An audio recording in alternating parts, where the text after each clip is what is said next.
Hello friends, सभी को नमस्ते। मैं ओम प्रकाश सर, पूर्णिया बिहार से।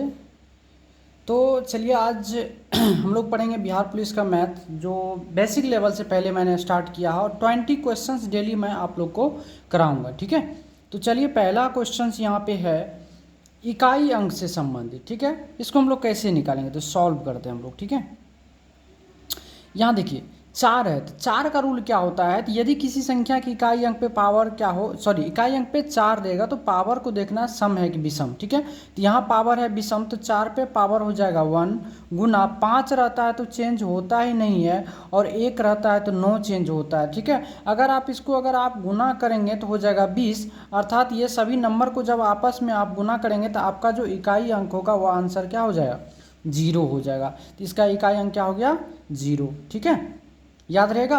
आप ऐसे भी याद करिए, यदि किसी भी संख्या के इकाई अंक पे 0, 1, 5 और 6 जब ये चारों नंबर रहता है तो पावर कुछ भी रहने पर चेंज नहीं रहता है, नहीं होता। 4 और 9 की मैं बात करूं, यदि किसी संख्या के इकाई अंक पर 4 या 9 रहता है तो पावर को देखना है कि सम है कि विषम है। ठीक है, सम है कि विषम है। जब सम संख्या रहता है तो इकाई अंक का पावर 2 करेंगे, जब विषम संख्या रहेगा तो इकाई अंक का पावर 1 करना है। ठीक है, अब मैं बात करता हूं जो क्या 2, 3, 7, 8 जब ये किसी भी संख्या के इकाई अंक पर आता है तो पावर के अंतिम 2 अंक में क्या करते हैं, अंतिम 2 अंक में 4 से भाग दीजिए। क्या करना, 4 से भाग देना। शेषफल जब 1 आएगा तो पावर भी 1 करना, 2 आएगा तो पावर भी 2 करना है, 3 आएगा तो पावर भी 3 करना है, लेकिन जब शेषफल 0 आएगा तो पावर 4 करना है। बस इतना ही ध्यान रखना, इकाई अंक में आपका आंसर बन के क्या होगा, रेडी हो जाएगा। ठीक है, तो एक क्वेश्चन के साथ साथ आपको कंसेप्ट भी मिल गया, इस कंसेप्ट से आप जो पूरा क्वेश्चन को सॉल्व कर सकते हैं। ठीक है, अब आते हैं यहाँ पे दूसरा क्वेश्चन।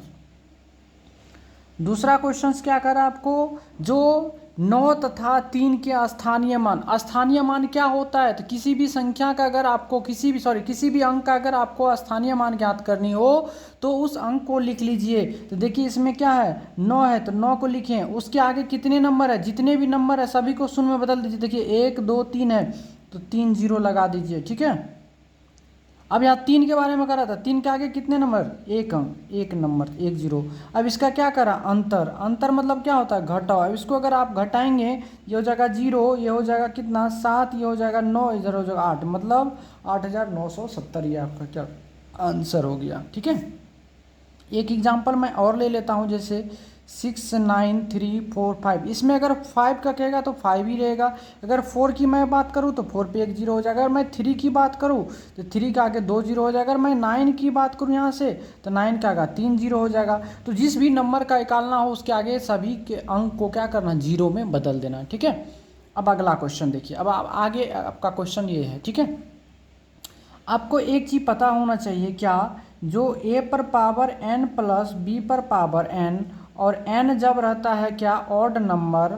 ठीक है, तो यह a प्लस बी से विभाज्य होता है। ठीक है, यह किस नंबर से विभाज्य होता है, a प्लस बी। अब इसका a प्लस बी निकालेंगे। यहाँ पे a बराबर देखिए 127 है और b बराबर दिया 97। जब ये दोनों को आप ऐड करेंगे तो हो जाएगा 7 7 14 और 9 2 11 1 12 1 1 2, कितना हो गया 224। दूसरा है यहाँ पे ए पर पावर, देखिए यहाँ भी ए पर पावर एन प्लस बी पर पावर एन है, और एन बराबर क्या है, ऑड नंबर है, तो यह ए प्लस बी से क्या होगा, विभाज्य हो जाएगा। तो ए प्लस बी अगर निकालेंगे तो ए बराबर है 127 और बी बराबर है 97। अब इसको अगर जोड़ेंगे आप तो ये हो जाएगा कितना, 224, अर्थात दोनों में क्या कॉमन आ रहा है, 224। तो आपका जो आंसर होगा वह हो जाएगा 224।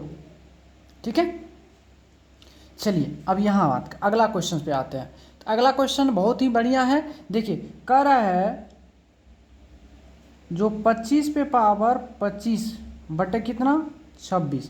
अब एक चीज़ बताइए, 25 को क्या हम 26 माइनस 1 टू दी पावर 25 लिख सकते हैं, बटे कितना 26, कोई दिक्कत नहीं। अब भाई 26 से अगर आप 26 में भाग दें तो शेषफल हो जाएगा 0 0, और माइनस 1 का तो 1 ही बचेगा, इस पे पावर हो जाएगा 25 बटे कितना 26, अर्थात ये हो गया -1/26। जब कोई भी शेषफल निगेटिव आए, ठीक है, जब कोई शेषफल का मान निगेटिव आता है तो उसको क्या करते हैं हम हर में से घटा के लिख देते हैं। तो यहाँ से 26 - 1 = 25, ये आपका आंसर हो जाए। ठीक है, चलिए अब ये क्वेश्चंस आप देख रहे होंगे आप, ठीक है।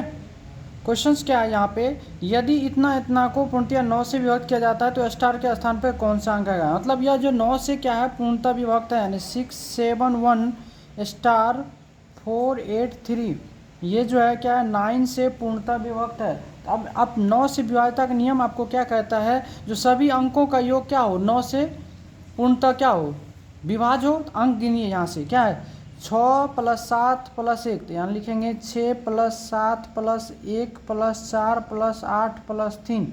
इसको गनिए तो 7 × 6 = 13, 1 × 14, 4 × 18, 18 × 2 = 20, 1 × 21, 9 × 21, 8, कितना हो गया 29। अब 29 में ऐसा कौन सा नंबर आप जोड़ेंगे ताकि जो है यह 9 से विभाज्य हो जाएगा, बताइए। 29 में 2 जोड़ेंगे तो 31 होगा, विभाज्य नहीं होगा। 5 जोड़ेंगे कितना होगा 34 होगा, तो भी नहीं होगा। 7 जोड़ेंगे तो क्या होगा, अगर हम इसमें 7 जोड़ते हैं तो ये हो जाता कितना 36, जो 36 क्या है 9 से पूर्णतः मेरा क्या है विभाज्य, शेषफल 0 ला देता है, अर्थात यहाँ स्टार के जगह पे कौन सा अंक हो जाएगा आपका 7। आया समझ में। तो सबसे पहले आपको इस क्वेश्चन को बनाने के लिए विभाज्यता के नियम को याद रखना पड़ेगा। विभाज्यता के नियम याद रहेगा तो आप आराम से इसको बना सकते हैं, कोई दिक्कत परेशानी नहीं आएगी। ठीक है, चलिए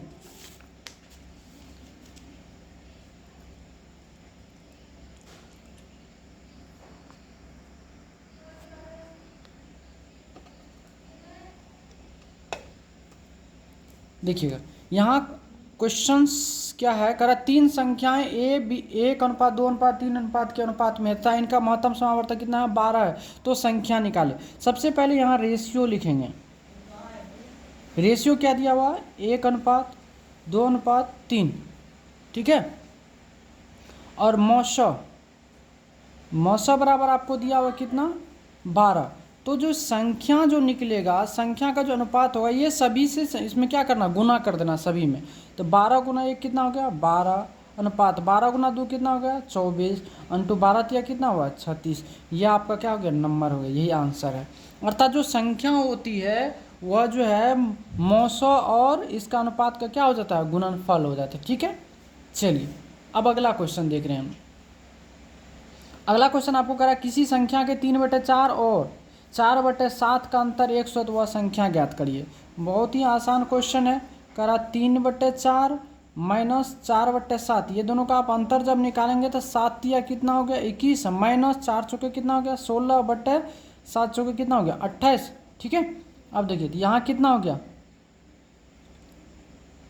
5/28 हुआ कि नहीं। चलिए 5/28। अब ऊपर वाला के वैल्यू ये 5/28 का अंतर दिया हुआ कितना 100। तो यहाँ से देखिए 5 का वैल्यू कितना दिया हुआ 100, तो 1 का वैल्यू कितना हो जाएगा 20, आपको मांग रहा है कितना 28 का, कितना होगा 20 × 28 हो जाएगा कितना 0, 28 ना कितना होता है 56, 560 आपका आंसर हो जाएगा। देखिए ना आप निकाल के देखिए 3/4 इसका निकाल लीजिए और 4/7 इसका निकालिए, दोनों का अंतर 1 आएगा। ऐसा समझ में। चलिए यहाँ देखिए, यहाँ दिया हुआ x + 1/x बराबर अगर 7 है और आपसे पूछे x² + 1/x², तो क्या करना है जो गिवन वैल्यू है इसका स्क्वायर करना है -2 करना है। तो 7 7 कितना हो गया 49 - 2 = 47। ये आपका आंसर बन के रेडी है।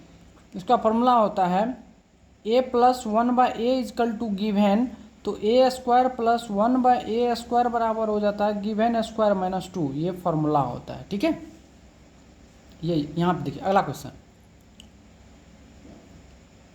करा 5 संख्या का औसत 18 है, एक संख्या छोड़ देने पर संख्या का औसत 16 हो जाता था, छोड़ी गई संख्या ज्ञात करना। अब एक चीज़ बताइए, जब 5 संख्या का एवरेज 18 है तो यहाँ से इस संख्या का जो सम होगा वह कितना हो जाएगा, तो 18 × 5 अर्थात कितना 90। करा एक संख्या छोड़ के चला गया अर्थात 4 संख्या जिसका एवरेज कितना हो गया 16, तो 4 संख्या का जो सम है वह कितना हो गया 16 × 4, 16 चौके कितना हो गया 64।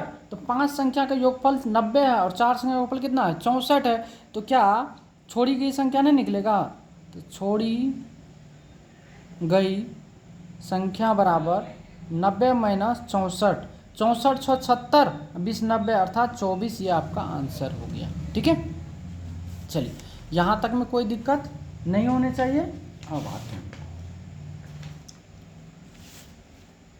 देखिए क्वेश्चन लिखने में होता है कि टाइम लग जाता है, इसलिए मैं पहले लिख लेता हूँ, ठीक है, ताकि कोई दिक्कत ना हो समझने में आपको।